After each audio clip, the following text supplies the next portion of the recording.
আমার এবারের কবিতার নাম হচ্ছে পরিপূরক।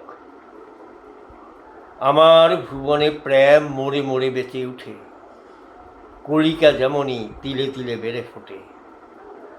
বিশাল আকাশ মুক্ত উদার প্রাণে, বিজলি বিষম চমকিত হয় অশনি বজ্রহানে।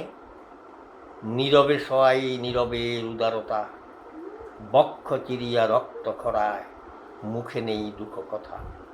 মাটির পৃথিবী মাটিতেই শুয়ে রয়, বক্ষে ধরিয়া বৃক্ষ রসদ নীরবে বেদনা সয়। বক্ষ উজারি সুনীত নিঙারি উদ্ভিদ কত কথা, আকাশ চুম্বি হইতে বাসনা ভাবে কি মায়ের ব্যথা। ফুল ফুটে ফল হয়, অজানা পথিক হঠাৎ পথেতে, ফল ছিঁড়ে ছেড়ে লয়। ইতিহাস মুছে যায়, আকাশে মাটিতে যুগ যুগ ধরে মিতালি গাথা যেতা। নমস্কার।